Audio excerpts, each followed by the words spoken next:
శ్రీ రామానంద స్వామి ఆశ్రమాన్ని కూల్చేసిన దుండగులను కఠినంగా శిక్షించాలని సూర్యాపేట మండలం యండ్లపల్లి గ్రామ ప్రజలు కోరుతున్నారు. ఆశ్రమానికి సంబంధించిన 20 గుంటల భూమిని 1982 సంవత్సరంలో గుండా జగన్నాథం అనే యండ్లపల్లి గ్రామస్థుడు ఆశ్రమాన్ని నిర్మించడానికి 20 గుంటల స్థలాన్ని విరాళంగా ఇవ్వడం జరిగింది. ఆయనకు 2 భార్యలు, రెండవ భార్య కూతురు గుండా అనంతలక్ష్మి, కుమారుడు గుండా సోమేష్లు. ఆ 20 గుంటల భూమి మాదే అంటూ మా భూమి మాకు కావాలని ఆ స్థలంలో నిర్మించిన ఆశ్రమంలోని ఆలయాన్ని పలుమార్లు ధ్వంసం చేశారని గ్రామస్థులు తెలిపారు. 2019 డిసెంబర్ 25న గుండా అనంతలక్ష్మి ప్రోద్బలంతో పంతంగి కృష్ణయ్య, పంతగి మాల్సూర్, పంతంగి సాయి కుమార్, పంతంగి సత్యనారాయణ, ఉయ్యాల ఆది నారాయణ అనే వ్యక్తులు ఆశ్రమంలో నిర్మించిన మండపాన్ని, అందులో ఉన్న సీత, రామ, లక్ష్మణ, హనుమంతుల విగ్రహాలను ధ్వంసం చేశారని వారిపై ట్రస్ట్ సభ్యులు సూర్యాపేట రూరల్ పోలీస్ స్టేషన్లో ఫిర్యాదు చేశారు. పోలీసులు కేసు నమోదు చేసి ఎఫ్ఐఆర్ నమోదు చేశారు. మరల ఈ నెల 15న రాత్రి సుమారు 11 గంటల సమయంలో ఆశ్రమంలోని ఆలయాన్ని అట్టి దుండగులు జేసీబీ సహాయంతో కూల్చివేశారు. దేవాలయాన్ని కూల్చిన దుండగులపై కఠిన చర్యలు తీసుకోవాలని గ్రామస్థులు కోరుతున్నారు. ఈ కార్యక్రమంలో శ్రీ రామానంద స్వామి ఆశ్రమ అధ్యక్షులు ఉయ్యాల లచ్చయ్య, ఉపాధ్యక్షులు ఉప్పు శ్రీనివాస్ నాయుడు, గౌరవ అధ్యక్షులు కుంట్ల భిక్షం రెడ్డి, రాష్ట్రీయ వానరసేన సభ్యులు మహేశ్వరం రవిచంద్ర, విశ్వహిందూ పరిషత్ జిల్లా సహాకార్యదర్శి బైరు విజయకృష్ణ, రామభక్తులు, యండ్లపల్లి గ్రామస్థులు తదితరులు పాల్గొన్నారు. జై జై శ్రీరామ్. 1982 సంవత్సరంలో ఇక్కడికి ఇచ్చేసి ఇక్కడ ఆశ్రమం నిర్మించి వారు గత 18 సంవత్సరాలు తపస్సు చేసి ఇక్కడ పరంపరించారు. వారి మారక స్నేహం మరి వారి ఇక్కడనే దహన కార్యక్రమాలు చేపట్టడం జరిగింది.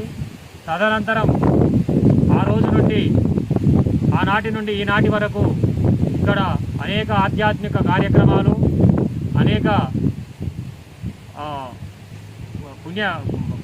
పండుగల యొక్క పర్వదినాలు, దేవీ నవరాత్రులు, గణపతి నవరాత్రులు, ఆదిశంకరాచార్యుల జయంతి, రామకృష్ణ వివేకానందుల జయంతి వర్ధంతులు, అనేక కార్యక్రమాలు కంటిన్యూ ఆ రోజు నుంచి ఈ రోజు వరకు జరుగుతున్నాయి.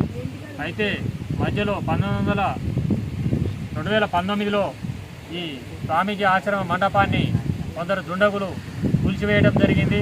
అట్టి దాన్ని పునర్నిర్మాణం చేసుకొని హోమాలు, అన్నదాన కార్యక్రమాలు మరియు అనేక పుణ్య కార్యక్రమాలు చేపడుతున్నాం. ఇట్టి కార్యక్రమాలు చేపడుతున్న తరుణంలోనే ఇదే గ్రామానికి చెందిన కొంతమంది దుండగులు ఆ గుడిని 16వ తారీఖు మొన్న 16/6/2024 మొన్న ఒక 20 డేస్ క్రితం దీన్ని నైటు జేసీబీ పెట్టి కూల్చివేయడం జరిగింది. ఇట్టి కూల్చివేసిన దానిపై ఇష్యూ మీద దీన్ని కేసు పెట్టడం జరిగింది. ఎఫ్ఐఆర్ అయింది. ఇది ఆల్రెడీ హైకోర్టులో ఉన్నది. హైకోర్టు ఆదేశాలను కూడా లెక్క చేయకుండా దౌర్జన్యపూర్వకంగా దుర్మార్గమైన చర్యకు పాల్పడి దుండగులు దీన్ని మరొకసారి ఆ శిథిలాలు కూడా లేకుండా మొత్తం తొలగించినారు. అట్టి దానిపై మరోసారి కేసు పెట్టగా ఎఫ్ఐఆర్ అయింది. ఎన్ని కేసులైనా ఎఫ్ఐఆర్ అయినా ఇట్లాంటి చట్టానికి కూల్చివేతకు పాల్పడి చట్ట వ్యతిరేకంగా వ్యవహరిస్తున్నారు. ఆ జేసీబీని కూడా సీజ్ చేశారు. మరి ఇది ఇట్లనే కొనసాగుతున్నా కూడా ఈ పూజా కార్యక్రమాలకు ఇక్కడున్న ట్రస్టు గౌరవాధ్యక్షులు మరియు గౌరవ సభ్యులను శ్రీ రామానంద స్వామి ఆశ్రమం ట్రస్టు గౌరవాధ్యక్షులు, అధ్యక్షులు, కార్యవర్గ సభ్యులు ఇక్కడ ఉండి పనులు చేయిస్తున్న, పూజ కార్యక్రమాలు చేయిస్తున్న ఇప్పుడు రాష్ట్రీయ విశ్వ హిందూ పరిషత్, బజరంగ దళ్ వాళ్ళు ఇటు దాన్ని అడ్డుకొని ఈ ఆశ్రమ పునర్నిర్మాణం కొరకు వారు ముందుండి మాకు అండదండగా ఉండి దీన్ని ముందుకు నడిపించే బాధ్యత వహిస్తున్నారు.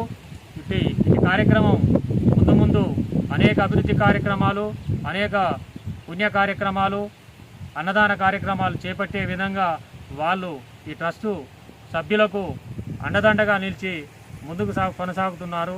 దీనిపై మరెవరైనా మళ్ళా అదే విధంగా దౌర్జన్యపూర్వకంగా వచ్చినట్టయితే చట్టపరమైన చర్యలు కఠినంగా ఉంటాయని తెలియజేస్తున్నాం.